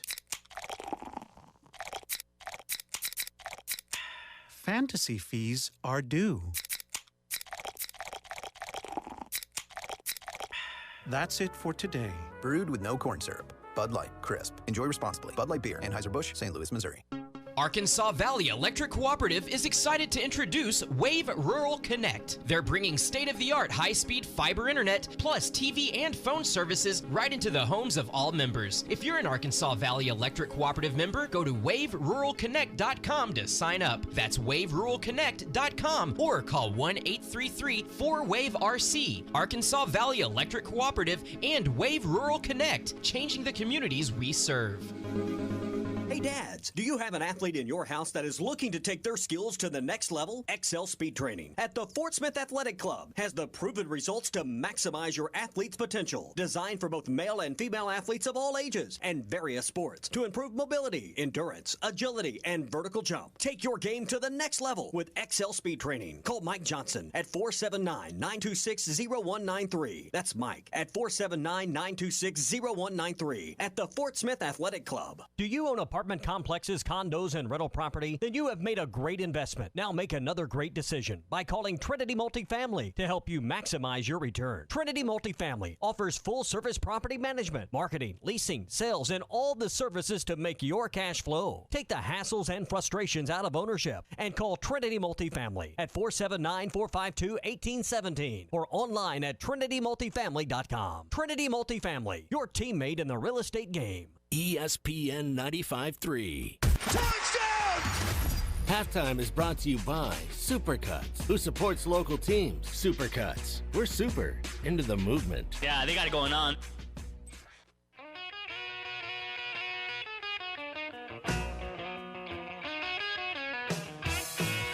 You're listening to Halftime with Phil Elson and Ty Richardson. At the end of the day, it's on the road in the SEC with a backup quarterback, and this running game with Darren McFadden is the real deal. The Hogs take it to Tennessee. I like Arkansas. Bill King, good to give us some of his time every Wednesday around here. You can listen to him 6 to 9, Nashville Sports Radio, Monday through Friday. He's on the Cherokee Casino hotline right now. Good afternoon, Bill. How's it going? Hey, guys, what's up? So this name and likeness thing, I'm looking at your Twitter feed here, and it just seems that none of us know how this is going to work. The NCAA doesn't know how it's going to work, but it seems that you are content to sit back, put your hands behind your head, kick your feet up, and just watch the chaos. What do you think is going to happen with this?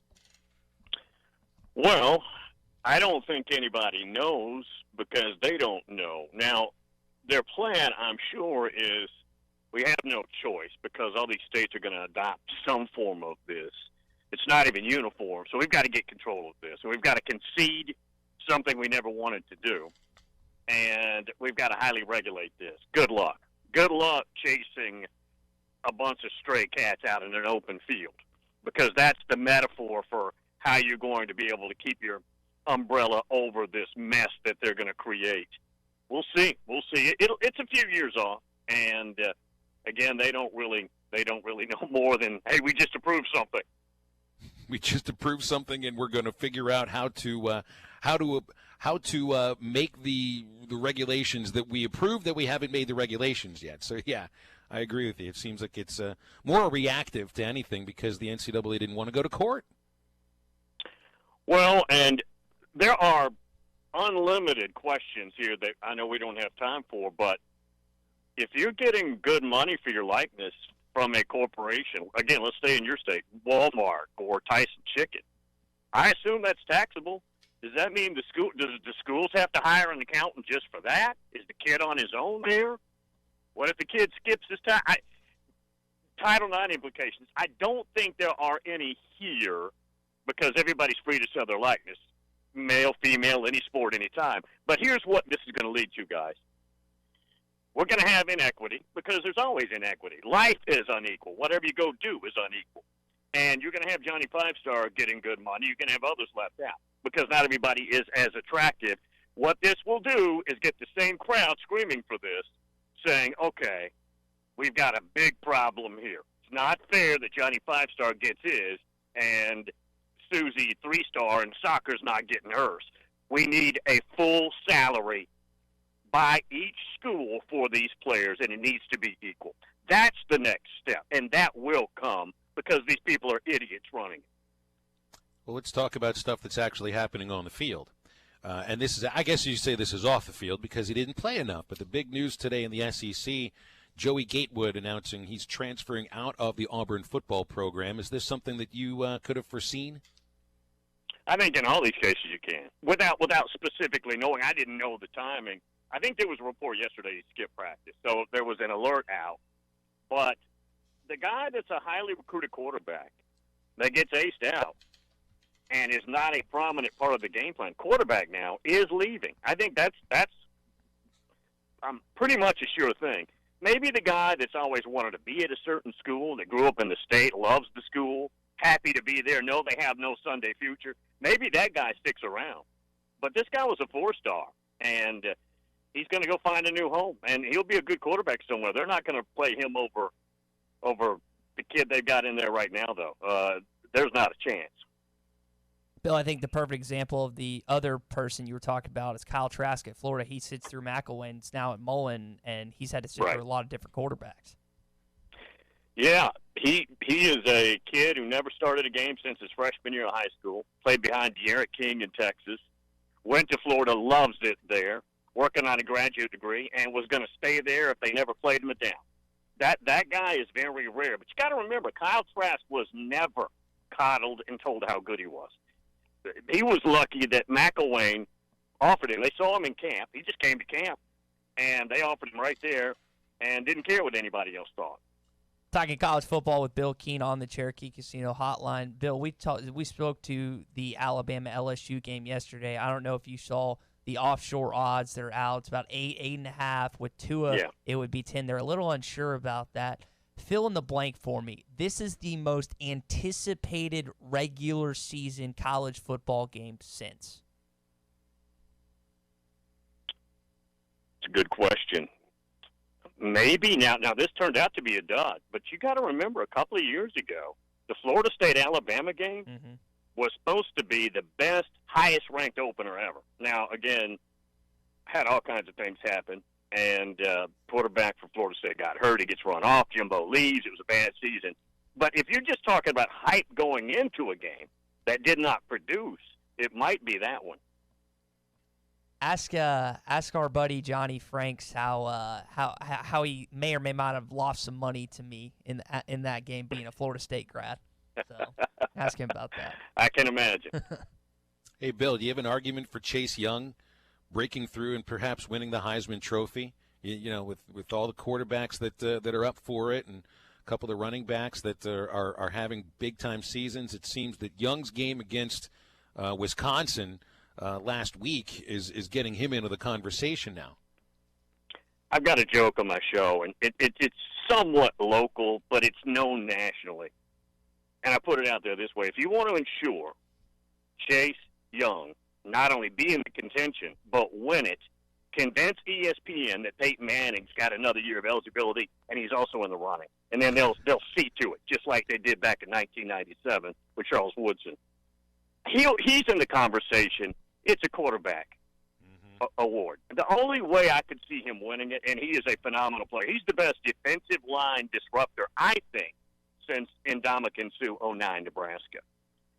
He plays harder than many of the others, some of his predecessors. Jadeveon Clowney played like one every 3 plays occasionally, his last year, his junior year. So I dock him just for that.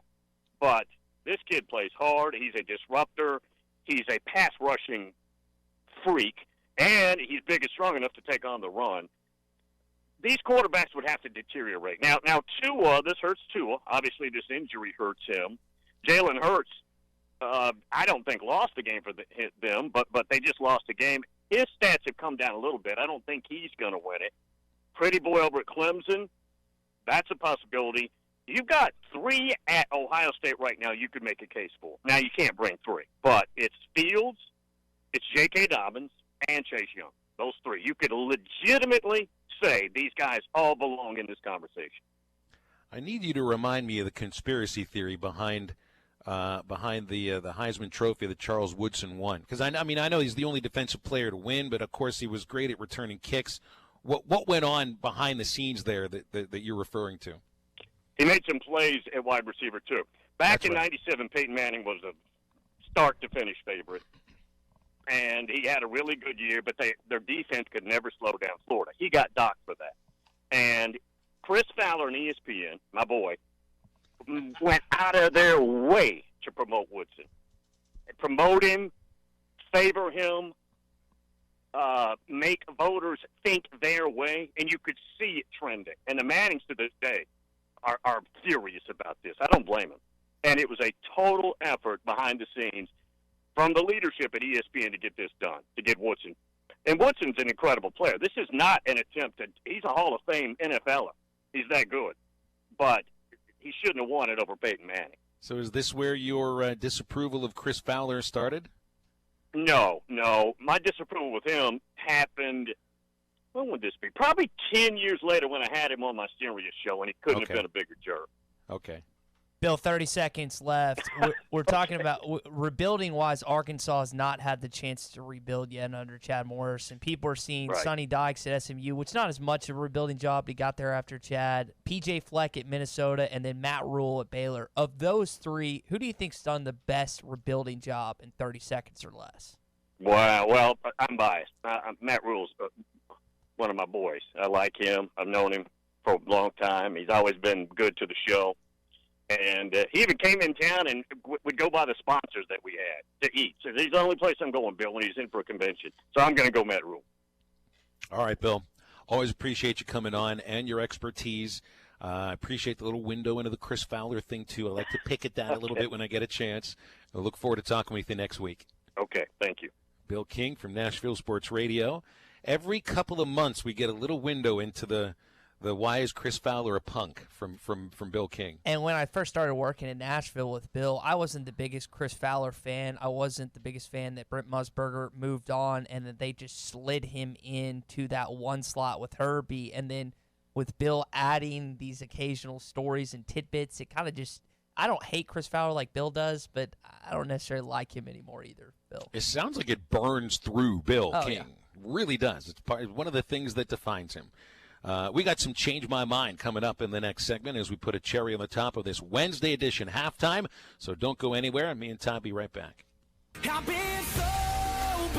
You're listening to Halftime with Phil Elson and Ty Richardson. Littleton's Paintless Dent Repair is your one-stop shop for all repairs. Paintless Dent Repair, door dings, unsightly dents, and hail damage repair, all repaired to like new conditions. With over 1 million repaired vehicles with satisfied customers, Michael Littleton is the expert in paintless repair. Littleton's Paintless Dent Repair, conveniently located 3 miles from the Arcoma exit off Highway 112. Or call 479-461-9764. Your #1 Arkansas fan. Is your home at least 10 years old and served by OG&E? OG&E is offering Arkansas customers a free weatherization program to increase your comfort and lower your bills. A trained crew will perform an energy audit at no cost to you, and if your home qualifies, our crews will install measures that will save you money. The services provided through this program are absolutely free to qualifying homes. If you could benefit from free home weatherization improvements, call OG&E at 1-800-272-9741. That's 1-800-272-9741. Do you hear that Coors Light being poured? It's the perfect temperature. How can I tell just based on the sound? I can't. But I can see that the mountain on the can is blue. And when the mountain is blue, your Coors Light is perfectly cold. Coors Light is cold lagered for a crisper taste, cold filtered for brightness and clarity, and cold packaged for peak refreshment. Doesn't that sound good? 2019 Coors Brewing Company, Golden, Colorado. Celebrate responsibly. Did someone say, I'm hungry? Visit 906 Cocktail and Cigar Lounge on the Avenue. Try the new panini sandwiches like the Chicken Pyro or the Cubana or the signature 906 wings. Jumbo wings roasted with honey bacon jam. Want some spice? Try the black and blue wings. Experience their salads, flatbreads, coffees and desserts, top shelf wines and liquors, premium beers, world-class cigars, all in an atmosphere that feels less like a lounge and more like a destination. Sample, indulge, escape. 906 Cocktail and Cigar Lounge. Treat your appetite on the Avenue.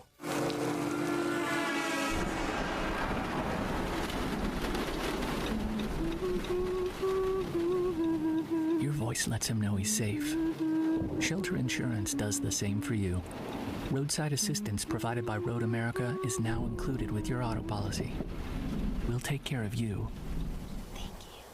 While you take care of what's most important. We're your shield. We're your shelter. Ask shelter agents Ted McAvoy or Jeff Clark about a free insurance review. Supercuts of Arkansas is raising breast cancer awareness and donating to Bright Pink. Bright Pink is the only nonprofit organization that focuses on prevention and early detection of breast and ovarian cancer. Join the fight, breast cancer awareness. Donating to Bright Pink, the only nonprofit organization. Supercuts help them reach their goal of $10,000. Supercuts is conveniently located and serving its community 7 days a week. Supercuts, they're super into the movement. Supercuts. Fresh, clean, sharp. Hi, folks. Larry Rath here for Rath Auto Resources. Fall is my favorite time of the year.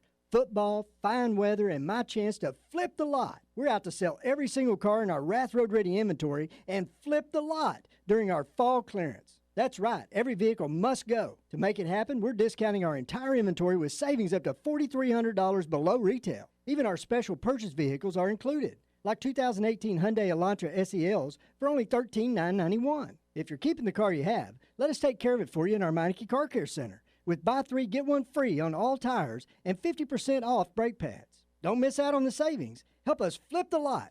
Get the Rath Road Ready vehicle that's perfect for you and save up to $4,300 during the fall clearance at Arkansas's #1 rated and reviewed independent dealer, Rath Auto Resources, and the Meineke Car Care Center, 4515 Towson Avenue, Fort Smith, or online at rathauto.com. Requires bank approval. Vehicle purchase price affects trade allowance. ESPN 95.3. Halftime is brought to you by Coors Light, made to chill.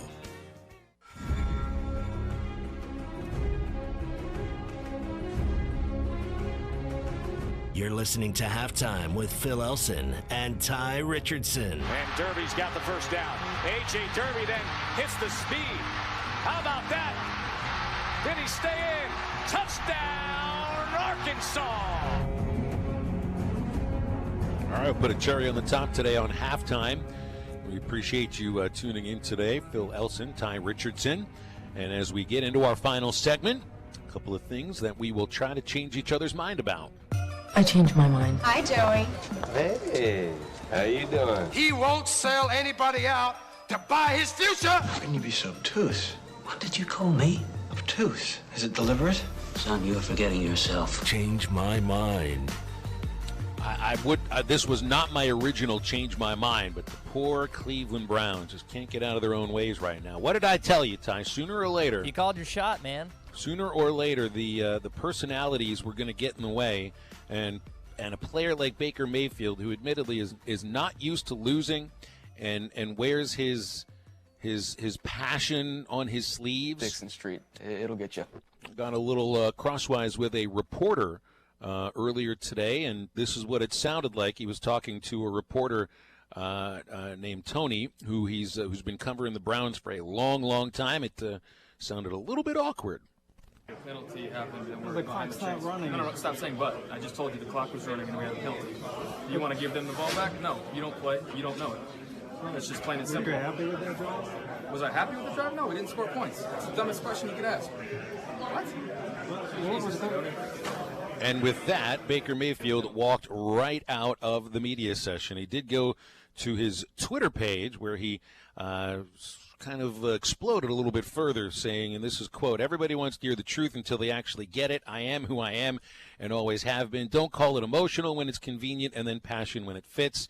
I care about winning, so yeah, I'm frustrated. If I was to act like it's okay to lose, then y'all would say I've gotten complacent. My sense of urgency is at all-time high. If I offend anybody along the way, that's too bad." That sounds like a losing quarterback for a losing team who will keep losing for the rest of the season. And hey, Baker Mayfield, a lot of this is on you. It is on you as one of the lowest-rated quarterbacks in the NFL. Change my mind. I hope him and Emily signed a buttload of commercial contracts before the season because I don't see them getting any renewals after this. Do you? After this season? Do you see him on any commercials? Doubtful. I don't. Yeah. So, and I'm trying to think of the one that you always see, the Protect Your Home. Is that Allstate or? It's an insurance company. Yeah. I forget which one it is, but it's like he's acting like the Browns' home stadium is his home. Yeah. It's kind of it's a funny ad campaign, but it's not going to last much longer unless there's a giant turnaround for these last couple of months of the NFL season. And there is nothing in what's going on with the Browns right now that says that turnaround is going to happen. Got to change my mind from B in Clarksville, who texted on the Cherokee Casino hotline. He says hippos are just water rhinos. Fun show, fellas. I don't. Do you know? Can you argue that? Can you change BE's mind, Phil? Because I can't. Because I don't know anything about. Well, I hippos think or rhinos? hippos are very comfortable in water, so much so that they will submerge themselves in water and take giant breaths that they can hold for like 30 minutes at a time. But they don't have those ridiculously long and scary horns that the rhinos have. So I think there's a major difference between them. I wouldn't say that a hippo is just a water rhinoceros. That's probably something that would anger the hippo. And let's be honest here. You don't want an angry hippopotamus. So my original change my mind, Phil, was going to be speaking to Bregman and Soto carrying the ball carrying their bats to first base and just kind of the antics that you see with these younger players in baseball. But you seem to be okay with that. So I'm going to move on to a football topic for Arkansas football. I think if John Stephen Jones or KJ Jefferson isn't announced as the starting quarterback on Saturday, you're going to hear boo birds throughout Razorback Stadium. People are so tired of seeing Ben Hicks and Nick Starkel, both who have not fared like many thought they would this season, regardless of which side you're on, whether it's Hicks or Starkel. These guys have not measured up and been supremely better than what you saw from Ty Storey and Cole Kelly last year. And fans are so sick of it at this point of the season, they're ready to not necessarily jump off the boat, but just see a new captain, put someone else in charge. And regardless if there is disadvantages to having John Stephen Jones and KJ Jefferson out there, fans and listeners and everyone else are just at a point where they're just like, try something new, do it. So I honestly think on Saturday, if you don't see John Stephen Jones or KJ Jefferson start that first series, boos are going to reign throughout Razorback Stadium. Changed my mind. Well, I think fans don't want to see a quarterback lose his position because of an injury. So they would more feel sorry for Ben Hicks if somebody else starts, because Hicks would have then lost his position because of an injury. So, and again, I'm reaching here. I'm really reaching here, Ty, because I kind of agree with you. I think look, my point throughout the week is the coaches will start who they think gives them the best chance to win. And I think in their minds that's probably Ben Hicks. More than anything because, and this is like the theme to the whole quarterback thing throughout this season, knowledge of the offense, first and foremost. I'm not sure if that really means that gives Arkansas the best chance to win, because the physical attributes of Ben Hicks don't necessarily lead to the confidence that this quarterback gives us the best opportunity to win the game. And I think a lot of fans are at that point too right now. So let me ask you something about Hicks. If Joe Craddock and Chad Morris made it a point of emphasis heading into the Mississippi State game, Ben, you got to pull the ball more, you got to run the ball more in these situations, how much do you think that would help the offense? Do you think if they made it clear and were open about it, say, Ben, you just got to run more, even if you're not the fleetest of foot, which Ty Storey wasn't last year, but there were times that he made plays because the design of that play with three different options, throw, run the running back, run the quarterback, it's hard for the defense to contain all three. Does that have any effect on the offense moving forward if that were to happen, Phil? I think it would. I think just, the threat of it, just trying to run that RPO a little bit more, even if he's not the fleetest of foot, just adding it into the playbook and trying to do something about it might lead to some open space, because right now I just don't think that there are any defenses who believe that if it's Starkel or Hicks that there will be a quarterback run at all. We got a text in here from Drew in Northwest Arkansas. He says, change my mind that Arkansas shouldn't give P.J. Fleck a blank check to be the next head coach. Well, hey, I mean, taking Western Michigan from 1-11 to 13-1 in a Cotton Bowl, and then taking Minnesota to an 8-0 start before they take on Penn State. Maybe there's some legitimacy to the idea of Fleck being a guy to step up, perhaps, to the SEC. But the change my mind is I just don't think Chad Morris is going anywhere after this season. I think he'll be around for a third year. And Minnesota, I got to look at their schedule again, but they have not played anyone these first stretch of 8 games. So there's some – you don't want to buy into the hype sometimes, and it's the same with Baylor. And I know I've talked to my dad about this. Yes, they beat Oklahoma State and Kansas State, but I want to see what Baylor can do against the likes of Oklahoma, Texas, and some of the better bowl matchups that they get. You got to be wary also. And I can't remember who I was talking about this, Phil. If something happens at the end of the year, or next year with Chad Morris. This is the conundrum that Arkansas would be faced with. You tried an established guy in Brett Bielema, 3 Rose Bowls. It looked like a great hire. It flopped. Then you tried an up-and-comer in Chad Morris, and so far it hasn't worked. And if it would turn out like I'm talking about and he would be eventually let go at some point in time, then you tried 2 separate avenues. So there's going to be people lobbying for hire the next up-and-comer, which for all intents and purposes, that's looked like what Chad Morris was, or the people that want a really established head coach where you throw $8 million at an Urban Meyer or something like that. That's the dilemma that you're going to face if Chad Morris ultimately gets fired. Which route are you going to go next? Because the last 2, you've tried 2 separate ways, and neither have seemed to work to this point.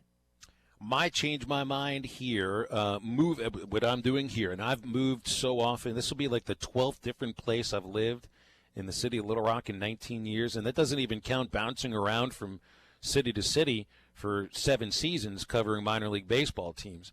Moving your stuff is the biggest pain in the ass. There's nothing that is less enjoyable than boxing all of your stuff up, living in total clutter for a good while, and then trying to move it all to another place and put it up again. And I'm not. Sooner or later, I'm going to find the place that I stay for the rest of my lifetime. But I knew that this apartment wasn't it. I don't think the next place is it either. Sooner or later, this old gypsy will find a place to put his feet up and never leave. You just call yourself a gypsy? That's what I feel like. That's exactly what I feel like. Unanchored, never really have a quote-unquote home. So, yes, I feel a little bit like a gypsy, although I'm not tying a babushka around my head. The only gypsy reference that I can otherwise think of is from Sherlock Holmes, the movie 2 with Robert Downey Jr. and Jude Law. That's the only other gypsy reference that I can think of when they're on the run on the train or whatever. Gypsies are like a rolling stone, Ty. They gather no moss. B in Clarksville also agrees with you. He texted in, moving stinks. Not changing your mind there. So moving is really terrible. You know it's not terrible. Moving on to a Thursday show tomorrow. We've already balled up and threw out the box score from Alabama. We're focusing on Arkansas, Mississippi State tomorrow. I also want to get into this Matt Hobbs interviewing with the New York Yankees to be potentially their new pitching coach. A sea change in Major League Baseball, the way they're looking at coaches now.